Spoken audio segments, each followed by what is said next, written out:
സ്നേഹനിധികളായ ആത്മാന്വേഷികളെ, സൂഫി സാധകരെ, അസ്സലാമു അലൈക്കും. ഖുർആൻ ധ്യാനത്തിൻ്റെ 7-ാം ദിവസത്തിലേക്ക് നാം പ്രവേശിച്ചിരിക്കുകയാണ്. കുറച്ചു ദിവസങ്ങളായി നമ്മൾ പറഞ്ഞു വരുന്നത് വിശുദ്ധ ഖുർആൻ എന്ന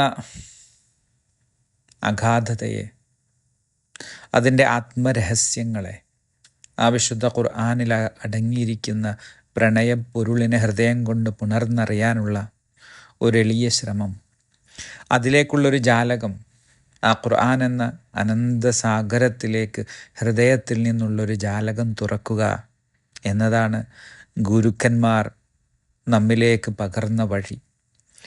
ആ വഴിയുടെ ഒരു ചെറിയ ജാലകം, ചെറിയൊരു കിളിവാതിൽ തുറന്നതിലേക്ക് ഹൃദയം കൊണ്ട്, ആത്മാവ് കൊണ്ട് പകർന്ന് നുകർന്നറിയാനുള്ള ഒരെളിയ പങ്കുവെക്കൽ, ആ ശ്രമം നമ്മൾ തുടർന്നു കൊണ്ടേയിരിക്കുന്നു. കഴിഞ്ഞ ദിവസങ്ങളിൽ നമ്മൾ കടന്നുപോയ സൂക്തങ്ങളെക്കുറിച്ച്, ആ സൂക്തങ്ങളുടെ പല ഘട്ടങ്ങൾ, പല തലത്തിൽ, ആ പരമ്പൊരുളിൻ്റെ തലത്തിൽ ആ സൂക്തങ്ങൾ നമ്മെ ആ ആഴപ്പൊരുളിന് അത്യഗാധമായി മൊഴിയുന്ന വചനങ്ങൾ, പരിശുദ്ധ റസൂലിൻ്റെ ആ ഇടത്ത് നിന്ന്, ആ പൂർണ്ണ മനുഷ്യൻ്റെ, ആ ഇൻസാനുൽ കാമിലിൻ്റെ ഇടത്ത് നിന്ന് വചനപ്പൊരുളുകൾ പറയുന്ന തലങ്ങൾ, ഒരു പരമസാക്ഷ്യം സിദ്ധിച്ചവൻ്റെ ബോധ തലത്തിൽ നിന്നുള്ള വാക്കുകൾ, ഒരന്വേഷിയുടെ, ഒരു ആത്മാന്വേഷിയുടെ, ഒരു അനുരാഗിയുടെ ഹൃദയ തലത്തിൽ എങ്ങനെ പങ്കുവെക്കണമെന്ന്, എങ്ങനെ പുണർന്നറിയണമെന്ന് പറയുന്ന വചനധാര. ഇങ്ങനെ പല ഘട്ടങ്ങളിലാണ്, പല തലങ്ങളിലാണ്, പല ഇടങ്ങളിലാണ് ഓരോ സൂക്തത്തെയും, ഓരോ സൂക്തത്തിൻ്റെ, ഓരോ വചനത്തിൻ്റെ അക്ഷരങ്ങളെപ്പോലും അതിനെ അറിയാൻ അതിൻ്റെതായ ഒരു ഗുരു വഴിയുണ്ട്, ഒരു പ്രകാശ മാർഗമുണ്ട് എന്നിങ്ങനെ നമ്മൾ എളിയ രീതിയിൽ അറിഞ്ഞുകൊണ്ടേയിരിക്കുകയാണ്. അതിനെ തുടർന്ന് ഇന്ന് നമ്മൾ അറിയാൻ ശ്രമിക്കുന്നത് മൗലാന ജലാലുദ്ദീൻ റൂമിയുടെ ആ ഹൃദയ വഴിയിൽ, ഈ പ്രണയമാർഗത്തിൽ ഗുരു മസ്നവിയിലൂടെ ഈ സൂക്തങ്ങളെ സ്പർശിച്ചുകൊണ്ട് ഒരു മഹാ ആകാശത്തെ, ആത്മാകാശത്തെ, ആ ജ്ഞാനപ്പൊരുളിനെ പകർന്നതിനെ അതിനോടൊപ്പം ഇങ്ങനെ അനുഭവിച്ചറിയാൻ നമ്മൾ ശ്രമം തുടർന്നു കൊണ്ടേയിരിക്കുന്നു. ഇന്ന് നമ്മൾ അതിലെ തിരഞ്ഞെടുത്തിരിക്കുന്നത് സൂറത്തുൽ അഹ്സാബിലെ 33-ാം അധ്യായത്തിലെ 45-ാമത്തെ വചനമാണ്. വളരെ കേൾക്കുന്ന, വളരെ സാമാന്യമായി അർത്ഥം പറയപ്പെടുന്ന ഒരു സൂക്തമാണ്. പക്ഷേ ഗുരു അത് പറയുമ്പോൾ അതിൻ്റെ പൊരുൾ, അത് എത്രമേൽ ആഴമേറിയതെന്ന്, എത്രമേൽ ആകാശ രഹസ്യങ്ങൾ ഉൾവഹിക്കുന്നതെന്ന് നമുക്കറിയാൻ സാധിക്കും. ബിസ്മില്ലാഹിർ റഹ്മാനിർ റഹീം. യാ അയ്യുഹൻ നബിയ്യു ഇന്നാ അർസൽനാക ഷാഹിദൻ വ മുബശ്ശിറൻ വ നദീറ. ഷാഹിദൻ വ മുബശ്ശിറൻ വ നദീറ നമ്മൾ പലപ്പോഴും കേൾക്കുന്നതാണ്.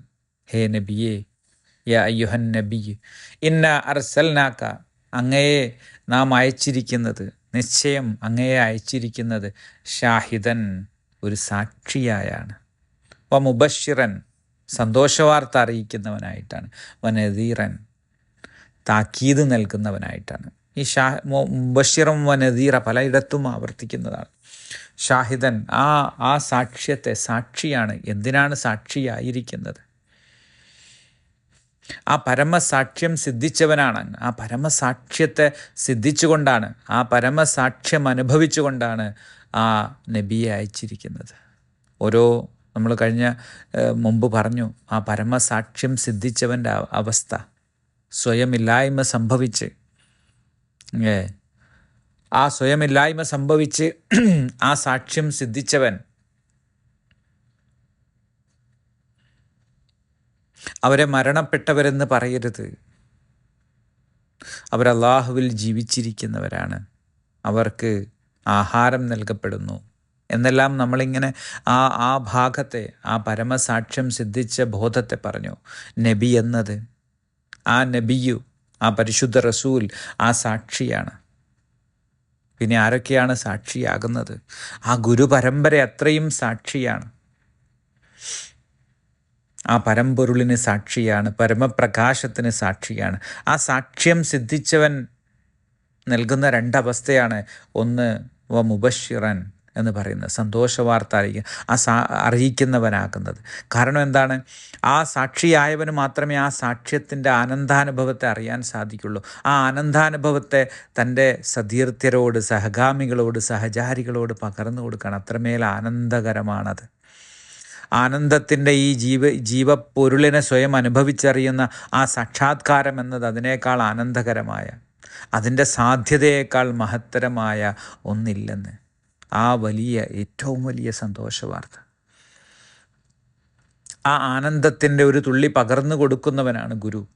ആർക്കാണോ സാക്ഷ്യം സിദ്ധിച്ചത്, ആ സാക്ഷ്യം സിദ്ധിച്ചവൻ അതിലേക്ക് ആളുകളെ, തൻ്റെ അനുഗാമികളെ, തൻ്റെ സഹഗാമികളെ, തൻ്റെ അനുരാഗികളെ അതിലേക്ക്, ആ ആനന്ദത്തിലേക്ക് വഴി നയിക്കുന്നവനാണ് ഗുരു.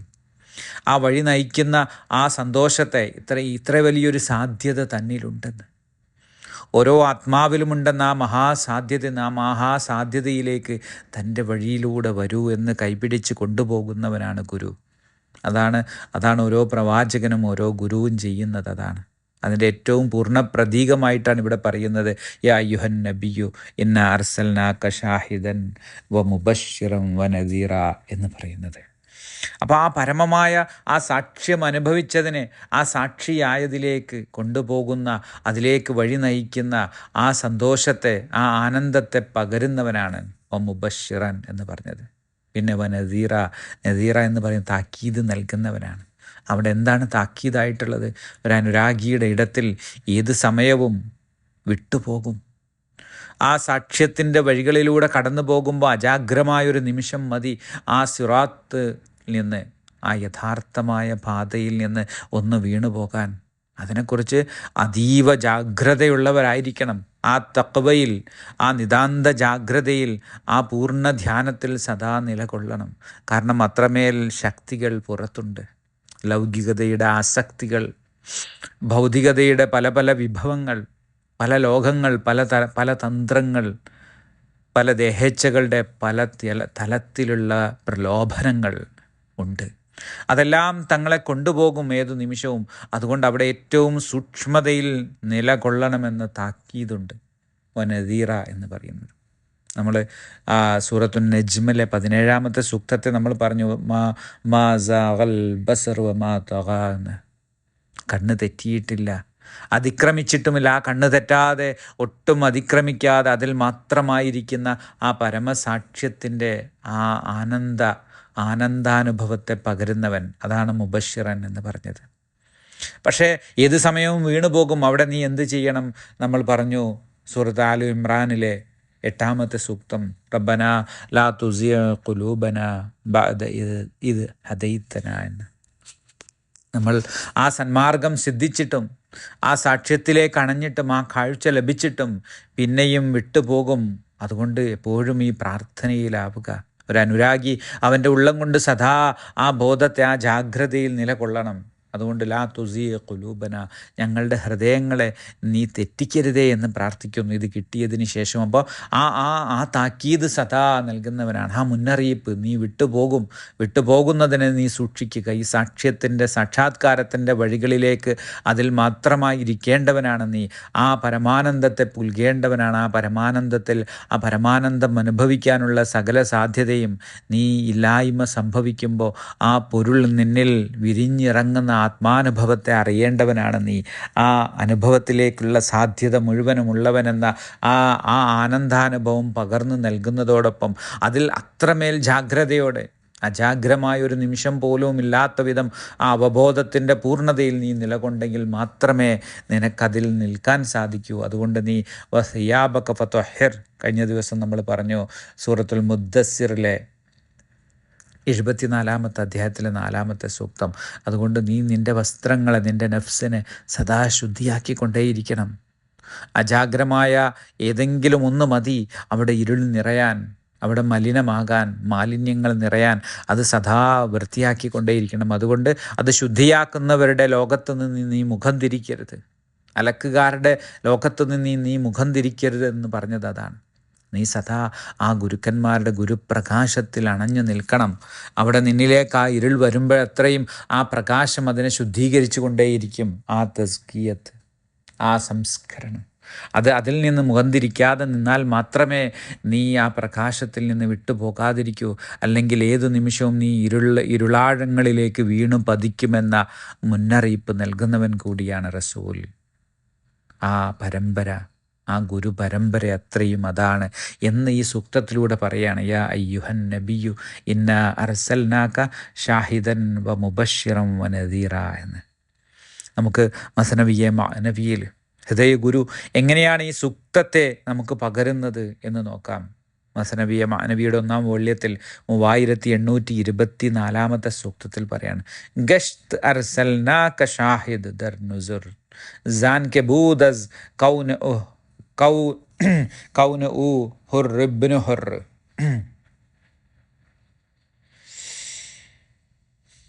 അങ്ങയെ ഒരു സാക്ഷിയായി അയച്ചിരിക്കുന്നു എന്ന് താക്കീതായിട്ട് ഖുർആൻ പറയണം. ആ സാക്ഷ്യം എന്താണ്? ആ സാക്ഷ്യത്തിൽ നിന്ന് വിട്ടുപോകരുതെന്ന ഒരു താക്കീതോടുകൂടി, ഒരു മുന്നറിയിപ്പോടുകൂടി പറയാണ്. കാരണം ആ സാക്ഷ്യത്തിൽ നിന്ന് അങ്ങ് വിട്ടുപോവുകയില്ല.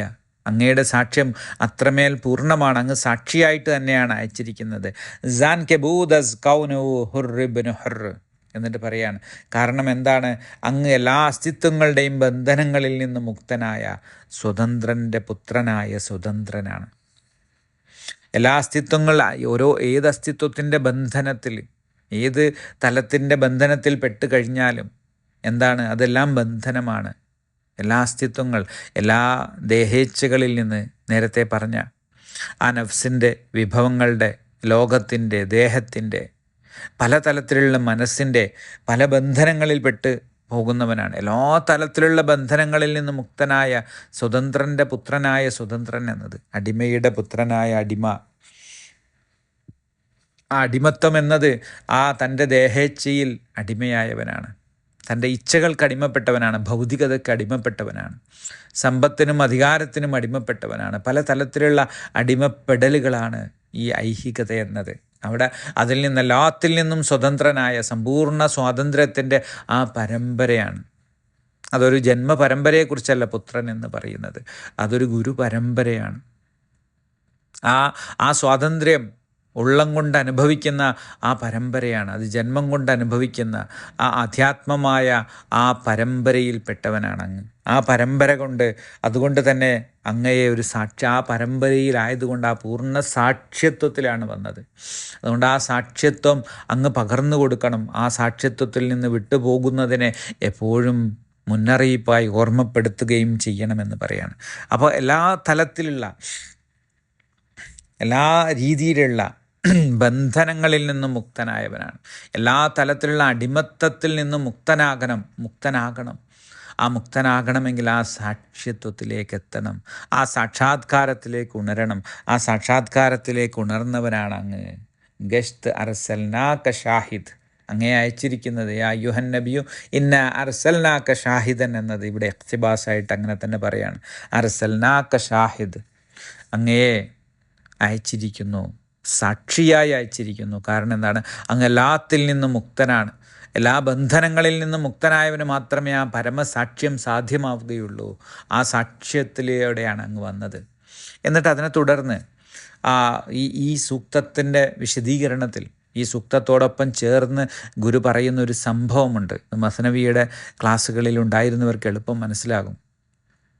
അത് ഒന്നുകൂടി കൃത്യത വരാൻ, അല്ലെങ്കിൽ ആ ബോധത്തിലേക്ക് പിന്നെയും വരാൻ ആ കഥ നമ്മുടെ ഖുർആനിനോട് ചേർന്ന പുതിയ ആളുകൾക്ക് വേണ്ടി വീണ്ടും പറയാൻ. ഇപ്പോൾ ഹസ്രത്ത് അലിയുടെ ഒരു യുദ്ധസമയത്ത്, നമ്മൾ മുമ്പ് പറഞ്ഞിട്ടുണ്ട്, യുദ്ധസമയത്ത് ഒരു ശത്രു അതിൻ്റെ എല്ലാ ആയുധങ്ങളും എത്രയോ അത്രമേൽ ശത്രുതയോടെ വന്നിട്ട് എല്ലാ ആയുധങ്ങളും കയ്യിൽ നിന്ന് വീണ് ഒടുവിൽ ആ ശത്രുവിനെ ഇല്ലായ്മ ചെയ്യാനായി ഹസ്രത്ത് അലിയുടെ വാൾ ഉയർന്ന സമയത്ത് കഠിനമായ വെറുപ്പോടുകൂടി അവസാനത്തെ ആയുധം എന്ന നിലയിൽ മരിക്കും മുമ്പ് ഏറ്റവും അവസാനം ഈ മനുഷ്യൻ അത്രമേൽ അപമാനിക്കുക എന്ന വിചാരത്തോടു കൂടി ഹസ്രത്ത് അലിയുടെ ആ തിരുമുഖത്തേക്ക് തുപ്പുന്ന ഒരു രംഗം പറയുന്നുണ്ട്. ഇതൊരു കഥ പോലെ പറയപ്പെടുന്നതാണ്, പക്ഷെ അതിൽ വലിയ പൊരുളുണ്ട്. അതുകൊണ്ട് മസ്നവിയുടെ ഈ അവസാന ഭാഗത്തിൽ, ഒന്നാമത്തെ വോള്യത്തിൻ്റെ അവസാന ഭാഗത്തിൽ പല പല ഇരടികളിലൂടെ അതിൻ്റെ ആഴങ്ങളെ ഗുരു നമുക്ക് പകർന്നു തന്നിട്ടുണ്ട്. ഇവിടെ ഈ സാക്ഷ്യത്തെക്കുറിച്ച് പറയുമ്പോൾ ഹസ്രത്ത് അലിയിലൂടെയാണ് ഈ ഭാഗത്തെ ഗുരു വിശദീകരിക്കുന്നത്, ആ സംഭവത്തെ. അങ്ങനെ ആ സമയത്ത് മുഖത്തേക്ക് തുപ്പിയ സമയത്ത് ആ മനുഷ്യനെ ആഞ്ഞു വെട്ടുന്ന കൈകളിൽ നിന്ന് ആ വാള് താഴെ ഇടുകയാണ് ഹസ്രത്ത് അലി. ആ വാള് താഴെ ഇട്ടപ്പോൾ ആ നിമിഷം അദ്ദേഹം അത്ഭുത സ്തബ്ധനാവുകയും, എന്തുകൊണ്ടായിരിക്കും ഈ തുപ്പിയപ്പോൾ അത്രമേൽ അപമാനം ഏറ്റപ്പോൾ എന്ത് സംഭവിച്ചു എന്നത്. അപ്പോൾ അവിടെ ഹസ്രത്ത് അലി ഇതിങ്ങനെ പിന്നീട് ഇങ്ങനെ വിശദീകരിക്കുന്നുണ്ട് ആ കഥാഭാഗത്ത്. ആ നിമിഷത്തിൽ എനിക്ക് എൻ്റെ നഫ്സ് കടന്നു വന്നു എന്ന് ഗുരു പറയാണ്. ഹസ്രത്ത് അലിയുടെ വചനമായിട്ട് പറയാണ്. ആ സമയത്ത് എൻ്റെ അതുവരെ ഞാൻ അള്ളാഹുവിന് വേണ്ടിയല്ലാതെ എൻ്റെ കൈകൾ ഉയർത്തിയിട്ടില്ല. ഒരു പോരാട്ടവും അതിനുവേണ്ടിയല്ലാത്ത ഒരടക്കമോ അനക്കമോ ഇല്ലാത്ത ആ പൂർണ്ണ മനുഷ്യനിൽ നിന്ന് ആ ഘട്ടത്തിൽ അത് താഴെ ഇടുമ്പോൾ അവിടെ എന്താണ്, ഇനി ഞാൻ ഈ വാള് ചലിപ്പിക്കുന്നത് അത് എൻ്റെ ദേഹേച്ഛക്കായി പോകുമോ എന്നൊരു തോന്നലാണ്. ആ നിമിഷം അത് താഴെ ഇടുകയും ആ മനുഷ്യന് വെറുതെ വിടുകയുമാണ്. കാരണം എന്താ, ഇനിയുള്ള എൻ്റെ ശത്രുത എൻ്റെ മുഖത്ത് ഇങ്ങനെ ചെയ്തത് കൊണ്ടുള്ള അതിനോടുള്ളൊരു ശത്രുതയാകും, അതിനോടുള്ളൊരു വെറുപ്പോ അതിനോടുള്ള വൈരമോ ആയിത്തീരും. ഞാൻ ഒരിക്കലും അള്ളാഹുവിന് വേണ്ടിയല്ലാതെ, ആ പരമബോധത്തിന് വേണ്ടിയല്ലാതെ, ആ പരമപ്രകാശത്തിന് വേണ്ടിയല്ലാതെ ഒന്നും ചെയ്യാത്തവൻ, അവിടെ തൻ്റെ ചെയ്തികൾ അവിടെ കടന്നു വരുമോ എന്ന ഭയത്താൽ അത് താഴെയിടുന്ന ഒരു രംഗമുണ്ട്. അതിനുശേഷം ആ മനുഷ്യനോട് സംസാരിക്കുന്ന ആ മനുഷ്യൻ ചോദ്യം ചോദിക്കുകയും പരസ്പരം പറയുകയും ചെയ്യുന്ന അതിൻ്റെ ഉൾപ്പൊരുളുകൾ പറയുന്നിടത്താണ് ഈ സൂക്തത്തെ കൊണ്ടുവരുന്നത് ഗുരു. യാ അയ്യുഹൻ നബിയു ഇന്നാ അർസൽനാക ഷാഹിദൻ വ മുബശ്ശിറൻ വ നദീറ എന്ന സൂക്തം. അവിടെ 3825 സൂക്തത്തിൽ ഈരടിയിൽ മസ്നവിയുടെ 1-ാം വോള്യത്തിൽ പറയാണ് ഗുരു ഹസ്രത്ത് അലിയുടെ വചനമായിട്ട് എല്ലാവിധ ഈ സാക്ഷിയായവൻ്റെ സർവ്വ അടിമത്തങ്ങളിൽ നിന്നുള്ള മോചനത്തെക്കുറിച്ച് അതിൻ്റെ വചനങ്ങളെ ഹസ്രത്ത് അലിയിലൂടെ ഗുരു പറഞ്ഞു തരാണ്. ചൂൻ കെഹുറം ഖഷ്മ കൈ ബന്ധം മറാ നീസ്ത് ഇൻജാ ജു സിഫാത്ത് ഹഖ് ദറാ. ഞാനൊരു ശരിയായ സ്വതന്ത്രനാണ്. ആ സ്വാതന്ത്ര്യം എന്നത് എല്ലാ ഇച്ഛകളിൽ നിന്നും സ്വാതന്ത്ര്യം ലഭിച്ചവനാണ്. ആ സ്വതന്ത്രനായിരിക്കെ എങ്ങനെയാണ് എനിക്ക് കോപത്തിന് എന്നെ അടിമപ്പെടുത്താനാവുക? ആ നിമിഷം പെട്ടെന്ന് ഈ മനുഷ്യൻ ഇത്രയും ഒരു വലിയ ദുശ്ചെയ്തി ചെയ്തപ്പോൾ പെട്ടെന്ന് കോപമുള്ളിൽ വരും, ഏതൊരു മനുഷ്യനും വരും. ആ കോപത്തിൻ്റെ അടിമയായി പോവും. ആ കോപം കാരണമായി തൻ്റെ അഭീഷ്ടത്തിന് കാരണമായിട്ടായിരിക്കും പിന്നെയുള്ള ചെയ്തികൾ ഉണ്ടാവുക. അത്രമേൽ സ്വതന്ത്രനായി ഞാൻ എൻ്റെ കോപത്തിൽ നിന്ന്, എൻ്റെ ഇച്ഛകളിൽ നിന്ന്, എൻ്റെ എല്ലാവിധത്തിലുള്ള എൻ്റെ നഫ്സിൻ്റെ എല്ലാ അവസ്ഥകളിൽ നിന്നും മുക്തനായി ഞാൻ എങ്ങനെയാണ് അവിടെ പിന്നെ അതിന് വിധേയപ്പെട്ടു പോവുക? എല്ലാം പൂർണ്ണ സ്വതന്ത്രനായിരിക്കുന്ന എനിക്ക് എങ്ങനെയാണ് കോപത്തിന് അടിമപ്പെടുത്താനാവുക എന്ന് ഹസ്രത്ത് അലി ചോദിക്കുകയാണ്. എന്നിട്ട് അദ്ദേഹത്തോട് പറയാണ്, നീസ്ത് ഇൻജാജു സിഫാത്തെ ഹഖ്ദറ, അകത്ത് വരിക, ദൈവിക ഗുണമല്ലാതെ മറ്റൊന്നും ഇവിടെയില്ല. ആ സാക്ഷ്യം സിദ്ധിച്ചവനെ, ആ സാക്ഷിയായവനെ,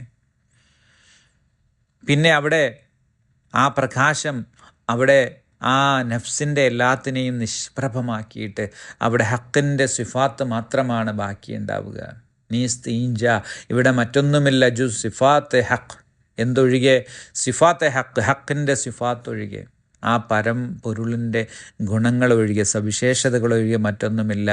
ദറാ, അതുകൊണ്ട് അകത്തേക്ക് വാ എന്ന് പറയാണ്. ആ മനുഷ്യൻ ഇത് ചോദിക്കുമ്പോൾ ആ മനുഷ്യനോട് പറയാണ്, എന്തുകൊണ്ട് അങ്ങ് പിന്നെ എന്നെ കൊല ചെയ്തില്ല? അത്രമേൽ അപകടകരമായൊരു പ്രവൃത്തി ഞാൻ ചെയ്തു. അത്രമേൽ അക്രമാസക്തമായ, അത്രമേൽ നീചമായ, നിന്ദ്യമായ, നികൃഷ്ടമായ ഒരു കാര്യം അങ്ങയോട് ഞാൻ പ്രവർത്തിച്ചിട്ട് എന്തുകൊണ്ടാണ് അങ്ങെന്നെ വെറുതെ വിട്ടത്, ആ വാള് നിലത്തിട്ടത് എന്ന് ചോദിച്ചപ്പോൾ പറയാം, എങ്ങനെയാണ് എല്ലാത്തിൽ നിന്നും സ്വതന്ത്രനായ ആ സാക്ഷ്യം സ്വതന്ത്രനാകുമ്പോൾ ഈ നഫ്സിൻ്റെ ഇച്ഛകളിൽ നിന്ന്, ഇത്തരത്തിലുള്ള എല്ലാ തലത്തിൽ നിന്നും, എല്ലാ പ്രലോഭനങ്ങളിൽ നിന്നും മുക്തനും സ്വതന്ത്രനുമായവന് മാത്രമാണ് ആ സാക്ഷ്യം സാധിക്കുന്നത്. ആ സാക്ഷ്യം സാധിച്ചവന് പിന്നെ മറ്റൊന്നിനും അടിമപ്പെടാനുമാവില്ല. ആ സാക്ഷ്യത്വത്തിൻ്റെ പൂർണ്ണത സിദ്ധിച്ചവനാണവൻ. അവിടെ എങ്ങനെയാണ് എൻ്റെ ഈ ദേഹത്തിൻ്റെ താല്പര്യമായ കോപത്തിന് മുമ്പിൽ അടിമപ്പെട്ടുകൊണ്ട് എങ്ങനെയാണ് ഞാനത് ചെയ്യുക? കാരണം എന്താണ്, ഇവിടെയുള്ളത് ദൈവിക ഗുണങ്ങൾ മാത്രമാണ്. ആ സാക്ഷ്യം സിദ്ധിച്ച അവസ്ഥയിൽ ഉള്ളിലുള്ളത് ഒരു മനുഷ്യനിൽ പിന്നെ കഴിഞ്ഞ ദിവസം നമ്മൾ പറഞ്ഞു, അവനിലേക്ക് അടുക്കുമ്പോൾ കൈ ഞാനാകും, കാല് ഞാനാകും, അവൻ്റെ പ്രവൃത്തികൾ അത്രയും ഞാനായിത്തീരുമെന്ന് പറഞ്ഞ ഖുദ്സി ഹദീസിനെ നമ്മൾ ഉദ്ധരിച്ചിരുന്നു ഇതിൻ്റെ ആദ്യ ഭാഗത്ത് ക്ലാസ്സിൽ. അവിടെ ആ അവബോധത്തിലിരിക്കുമ്പോൾ, ആ പ്രകാശത്തിലിരിക്കുമ്പോൾ, ആ സാക്ഷ്യത്തിൽ ഇരിക്കുമ്പോൾ, ആ സമ്പൂർണമായ സ്വതന്ത്രതയിലിരിക്കുമ്പോൾ എങ്ങനെയാണ് കേവലം കോപത്തിന് അടിമപ്പെടുവാനാവുക? അവൻ്റെ ഗുണങ്ങളല്ലാതെ ഒന്നുമില്ലാത്തിടത്ത് ആ ഗുണങ്ങളാണ്, ആ ശുദ്ധമായ ആ പരിശുദ്ധിയാണ്, ആ പരിശുദ്ധിയുടെ സവിശേഷതകളാണ് അവിടെയുള്ളത്. ദേഹേച്ഛയുടെ സവിശേഷതകളല്ല. അതൊന്നും അവിടെ ബാക്കിയാകുകയില്ല ആ സാക്ഷ്യം സിദ്ധിച്ചവന്, ആ സാക്ഷിയായവന് എന്ന് ഗുരു പറയാണ്. കാരണം അവർ എല്ലാ ഇച്ഛകളിൽ നിന്ന്, എല്ലാത്തിൽ നിന്നും സ്വതന്ത്രരായവരാണ്. പിന്നെ ബാക്കിയുള്ളത് ആ ദിവ്യപ്രകാശം മാത്രമാണ്, ദൈവിക ഗുണങ്ങൾ മാത്രമാണ്, സിഫാത്തെ ഹക്ക് മാത്രമാണ് അവിടെ ബാക്കിയുള്ളത്. ആ സാക്ഷ്യം സിദ്ധിച്ച ദിവ്യ ഗുണങ്ങളുള്ള ആ ഗുരുപ്രകാശത്തിലേക്ക് കടന്നു വരികയെന്നാണ് ഇവിടെ ഗുരു പറയുന്നത്. ദറാ എന്ന് പറഞ്ഞിട്ട് അങ്ങോട്ട് കടന്നു വരാൻ വേണ്ടിയിട്ട് പിന്നെ പറയാണ് ആ മനുഷ്യനോട്, എല്ലാ അന്വേഷികളോടും.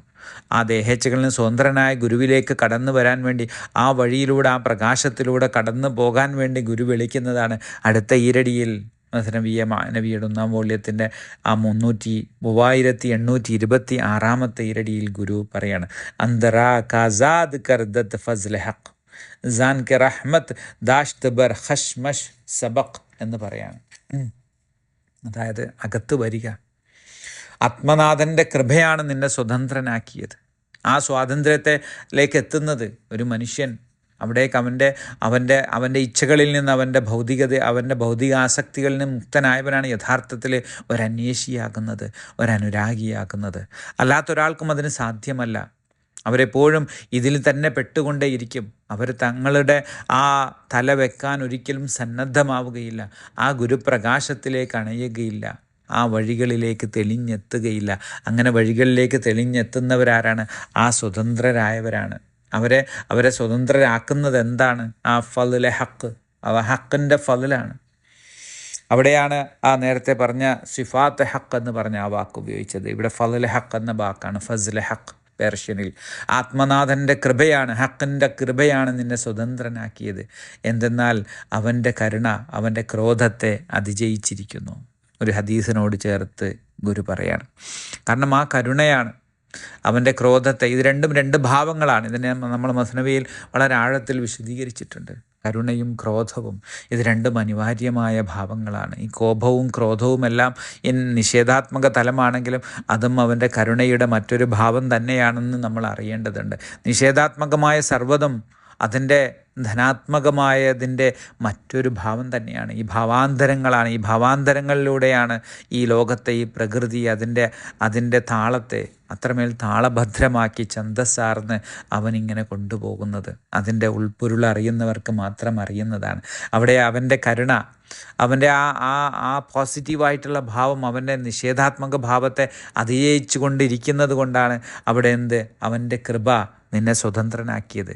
നിന്നെ പാരതന്ത്ര്യത്തിലാക്കുന്നതും അതിനും ഒരു രഹസ്യമുണ്ട്. പലപ്പോഴും നിന്നെ സ്വതന്ത്രനാക്കാതെ അതിൻ്റെ അടിമപ്പെടുത്തി നിലനിർത്തുന്നതും ആ അടിമപ്പെടലിൽ നിന്ന് മുക്തനാകണമെന്ന നിന്നിലേക്ക് അതിനായിട്ടുള്ള ഒരു ഇച്ഛ, ഒരാഗ്രഹം നിന്നിലേക്ക് ഇട്ട് തരുന്നതും, ആഗ്രഹത്തിൽ നിന്ന് നീ അന്വേഷിയാകുന്നതും, അതിൻ്റെ നോവറിയുന്നതും, അതിൻ്റെ വിരഹമറിയുന്നതും, ആ വിരഹത്തിലൂടെ, നോവിലൂടെ, ആ വിങ്ങലിലൂടെ അതിൻ്റെ ഉറവിടത്തിലേക്ക് നീ വഴി അന്വേഷിക്കുന്നതും, അലഞ്ഞെത്തി ഒടുവിലാ വഴിയിൽ നീ സ്വതന്ത്രനാകുന്നതുമെല്ലാം ഈ പാതയുടെ സവിശേഷതയാണ്. ഇതെല്ലാം ചേർന്നതാണ്.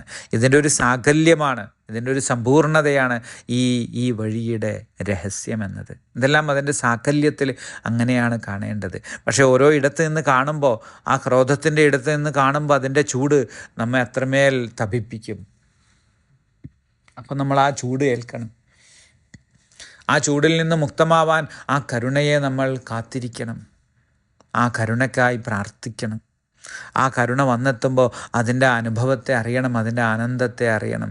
ഇതിൻ്റെ ഈ ചാക്രികതയുടെ ഉൾപ്പൊരുളിനെ ഹൃദയം കൊണ്ട് പുണർന്നറിയണം. ഇതെല്ലാം അതിൻ്റെ ആഴത്തിലുള്ള ആ ജ്ഞാന രഹസ്യങ്ങളാണ്. സൂക്ഷ്മമായി ഗ്രഹിക്കുക.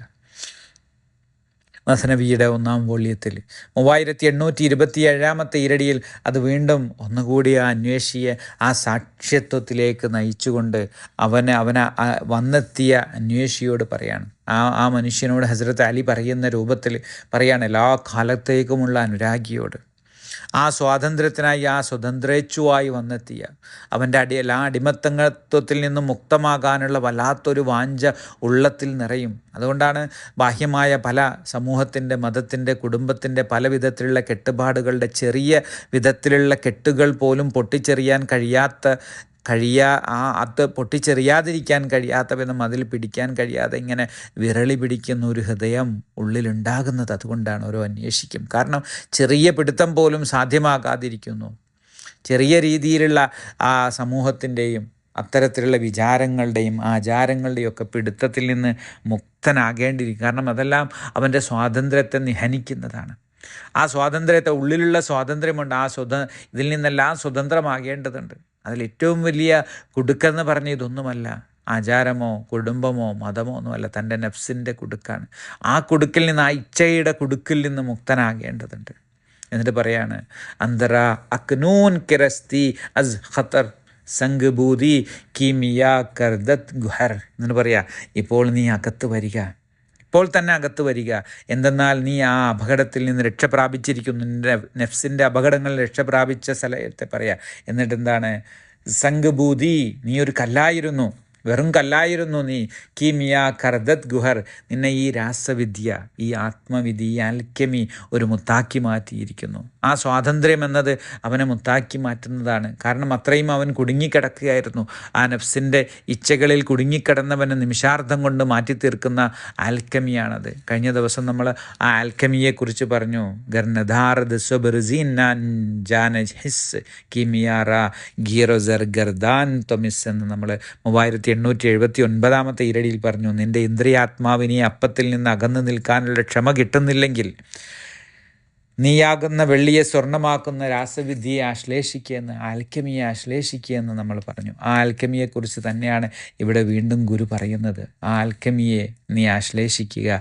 ആൽക്കമി നിന്നെ ഒരു മുത്താക്കി മാറ്റിയിരിക്കുന്നു. അത് ആശ്ലേഷിച്ച ആൽക്കമി. അവിടെയാണ് നീ സ്വതന്ത്രനായിരുന്നത്. ആ സ്വാതന്ത്ര്യം, എല്ലാത്തിൽ നിന്നുമുള്ള മുക്തി, ആ മുക്തി ലഭിച്ചപ്പോൾ നീ രക്ഷ പ്രാപിച്ചു. അതുകൊണ്ട് തന്നെ ആ അപകടങ്ങളിൽ നിന്ന് രക്ഷ പ്രാപിച്ചത് കൊണ്ട് ഇപ്പോൾ തന്നെ നീ വഴിയിലേക്ക് വരിക. അവിടെ കല്ലായിരുന്ന നിന്നെ അതൊരു മുത്താക്കി മാറ്റി. വെറും കല്ലായിരുന്നു നീ, അതിനെ നീ മുത്താക്കി മാറ്റി. കല്ലായിരിക്കുമ്പോൾ ആ കല്ല് എന്താണ്? ആ അടിമത്തത്തിലാണ്, പൂർണ്ണമായ അടിമത്തത്തിലാണ് ആ കല്ലായിരിക്കുന്നത്. ഒരു മൂല്യവുമില്ലാത്ത, എടുത്ത് കളയാൻ മാത്രമുള്ള ഒരു വിലയുമില്ലാത്ത കല്ലായിരുന്നതിനെ വലിയ അമൂല്യമായ മുത്താക്കി തീർക്കുന്ന ആൽക്കെമിയുണ്ട്, ആ രാസവിദ്യയുണ്ട്. ആ രാസവിദ്യയുടെ ആൽക്കെമിസ്റ്റുകളുടെ വഴിയിലേക്ക് നീ മുഖം തിരിക്കൂ, അവിടേക്ക് ചെല്ലൂ. അത് നിന്നെ മുത്താക്കി മാറ്റുന്നു എന്നാണ് ഗുരു പറയുന്നത്. കാരണം എന്താണ്? ഈ ദേഹേച്ഛകളുടെ, ആസക്തികളുടെ സർവ്വവിധ അപകടങ്ങളിൽ നിന്നും രക്ഷ പ്രാപിച്ച് സ്വതന്ത്രനായവൻ യഥാർത്ഥ സാക്ഷ്യത്തിലേക്ക്, സാക്ഷാത്കാരത്തിലേക്ക് എത്തുന്നു. ആ പരമസാക്ഷ്യത്തിൻ്റെ ദർശന പൊരുളിനെ ഗുരു എങ്ങനെയാണ് ഇതിൻ്റെ അടുത്ത ഇരടികളിൽ പറയുന്നത് എന്ന് നോക്കാം. 3828 ഇരടിയിൽ പറയാണ്, രസ്തൈ അസ് കുഫ്ർ ഖാരിസ്ഥാനഹു ചൂൻഗുലി ബെഷ്കുഫ്തദർ ബുസ്താനഹു.